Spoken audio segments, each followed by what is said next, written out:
सभी साथियों को मेरा नमस्कार, स्वागत है आप सबका आज 28 फरवरी के जनसत्ता विश्लेषण में। तो आइए शुरू करते हैं आज का जनसत्ता विश्लेषण। कैगरापट लोक लेखा समिति को भेजी गई है। दिल्ली सरकार में नई गवर्नमेंट बनने के बाद से काम शुरू हो चुका है, तो उसको लेके बात चल रही है। समान नागरिक संहिता में क्या संभव है बदलाव, उत्तराखंड हाईकोर्ट ने कहा है। उत्तराखंड उच्च न्यायालय ने समान नागरिक संहिता के मामले में राज्य सरकार से पूछा है कि क्या वह नए सिरे से सुझाव आमंत्रित कर अगर ज़रूरी हो तो बदलावों पर विचार कर सकती है। अदालत ने कहा कि सरकार राज्य विधानसभा पर आवश्यक बदलाव लाने के लिए दबाव डाल सकती है। ये देखिए, यूनिफॉर्म सिविल कोड को लेके बहुत से लोगों में अभी भी डिस्प्यूट्स है कि उसका काम एक पुलिस स्टेट बनाने का है और सुप्रीम कोर्ट की जजमेंट से खिलाफ ही है। सुप्रीम कोर्ट की 2 से 3 जजमेंट्स लेटेस्ट हैं, जिनके तहत जो बातें नई यूसीसी बिल में करी गई हैं वो बिल्कुल विरोध में जा रही हैं। कोई दिक्कत नहीं है, आगे कुछ देखें, सरकार कोई ना कोई कदम उठाएगी। संपादकीय में देखेंगे आज इस क्रम में सशक्तिकरण की राह, समझौते से आस, फिर एकता का महाकुंभ।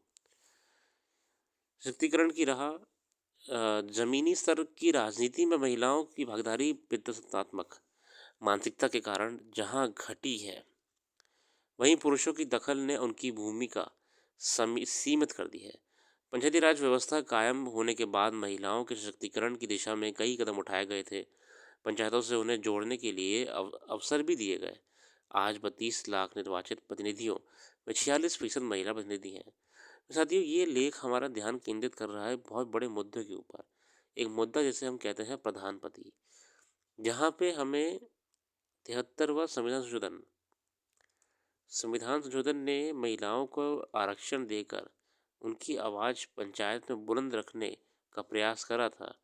इस प्रथा को कहीं ना कहीं नुकसान पहुंचा कि महिला चुनी भी जा रही थी, मगर फिर से उनकी जगह पे उनके पति, जिन्हें प्रधानपति का डेजिग्नेशन दिया जाता है, वो ही पंचायतों को लीड करना शुरू कर दिए। जो महिलाओं को आरक्षण देने की जो सरकार ने संविधान के माध्यम से प्रयास करे, वो कहीं ना कहीं फेल होते दिख रहे हैं। उसी प्रॉब्लम को एड्रेस करा है यहाँ पे कि राजनीति में महिलाओं को आगे बढ़ाना है, ना कि फिर से बाईपास करके पुरुषों को ही आगे ले जाना है। और ये समस्या महिला प्रतिनिधियों के साथ अब बढ़ती जा रही है। आज 32 लाख निर्वाचित प्रतिनिधियों में 46% महिला प्रतिनिधि हैं। इससे पंचायत स्तर पर राजनीतिक परिदृश्य बदला है।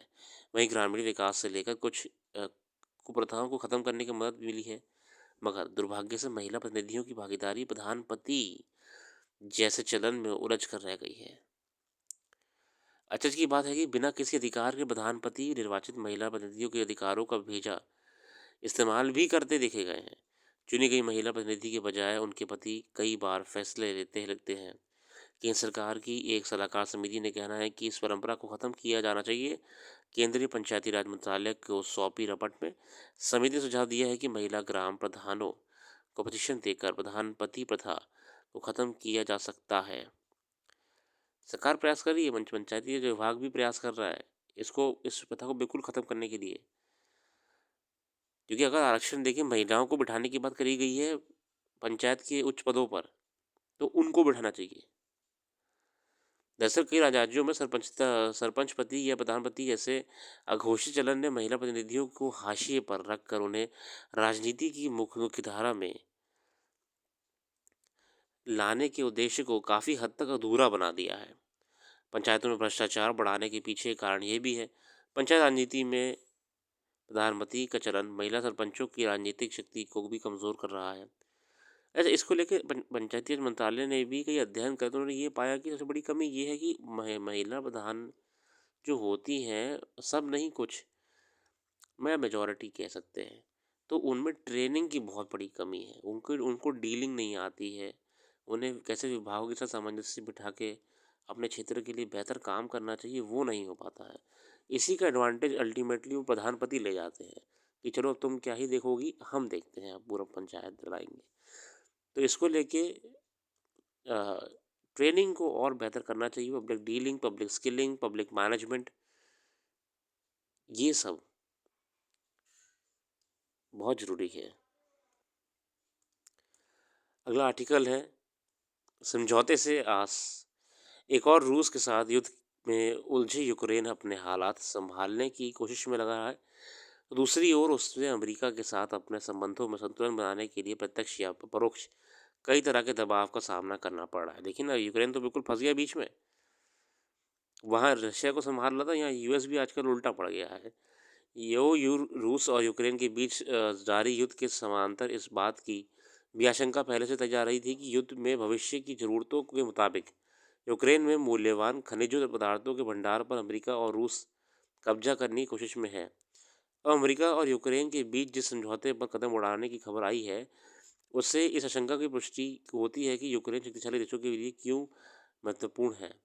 देखिए, रशिया की भी लड़ाई क्यों थी यूक्रेन के साथ, कि वो कब्जा करना चाह रहा था। कब्जा क्यों करना चाह रहा था? जबरन थोड़ी कर रहा था। उसे मिनरल रिच एरियाज भी चाहिए यूक्रेन के। अब उन्हें बचाते बचाते यूक्रेन पहुंच गया था अमेरिका के पास। अमेरिका ने उसको धन दिया बहुत सारा, अमेरिका ने उसको अम्यूनेशन दी, हथियार दिए बहुत सारे। मगर इन्हें बचाते बचाते यूक्रेन को अपने ही खनिज युक्त क्षेत्र, माइंस जो हैं, वो अमेरिका को सौंपनी पड़ रही है, क्योंकि अमेरिका से जो उसने ये इतना महंगा डॉलर इन्वेस्टमेंट कराया अपने यहाँ युद्ध के खर्चों में, वो वापस भी तो करना है।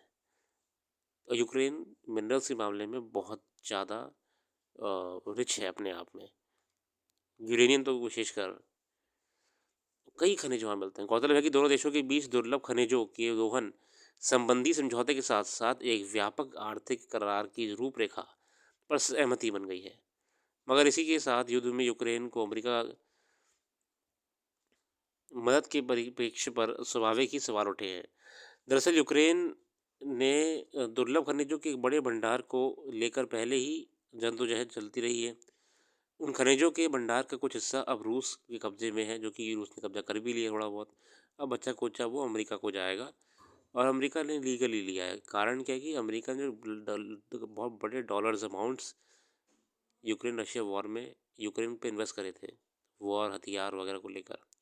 अब उसके रिटर्न मांग रहा है कि हमको रिटर्न देना शुरू करो उसका आप।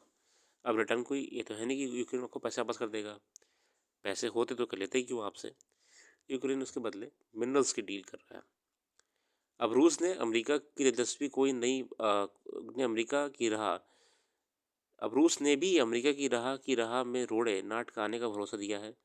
हालांकि इस मसले पर अमेरिका के साथ ताज़ा सहमति से पहले खनिज समझौते के प्रस्ताव के मामले में यूक्रेन के राष्ट्रपति व्लादिमीर ज़ेलेंस्की का रुख स्पष्ट रूप से अपने देश को नहीं बेचने का रहा था। दरअसल यूक्रेन में जिन जिन बेहद अहम खनिजों के खजाने पर अमेरिका और रूस की नज़र है, उनका इस्तेमाल आधुनिक हथियार और इलेक्ट्रॉनिक कारों या इस तरह के कई सामान बनाने में होता है। बहुत ही प्रेशियस मेटल्स हैं अपने आप में। राष्ट्रपति बनने से पहले और उसके बाद भी ट्रंप ने इस युद्ध को ख़त्म करने के पक्ष में अपनी साफ राय जाहिर की है, क्योंकि वह स्थिति को अमेरिका के लिए नुकसानदेह मानते हैं। हालांकि यूक्रेन और अमेरिका के बीच इस संबंध में समझौते की जिस रूपरेखा पर फिलहाल सहमति बनी है, उससे एक व्यापक समझौते की दिशा में एक शुरुआती कदम माना जा रहा है। सच यह है कि रूस के साथ यूक्रेन एक युद्ध में अपनी ताकत को लेकर यूक्रेन का दावा चाहे जो रहा हो, मगर सच ये है कि अगर अमेरिका का आश्वासन ना हो तो उसके साथ कई जटिल चुनौतियां खड़ी हो जा सकती हैं। और यूक्रेन भी ये बात जानता है कि अमेरिका के होने की वजह से ही वो इतने लंबे समय तक चैलेंज भी कर पाया था रूस को। बाकी आगे बढ़ते ये आर्टिकल पढ़ लीजिएगा, कुंभ को लेके प्राइम मिनिस्टर मोदी जी का आर्टिकल है। मैं पूरा नहीं पढ़ूंगा क्योंकि अभी हमें स्ट्रिक्टली टॉपिक्स पे रुकना है। यूनियन कार्बाइड कचरा जलाने का परीक्षण शुरू करा गया, जो आपका मध्य प्रदेश से ट्रांसपोर्ट करा गया था यूनियन कार्बाइड।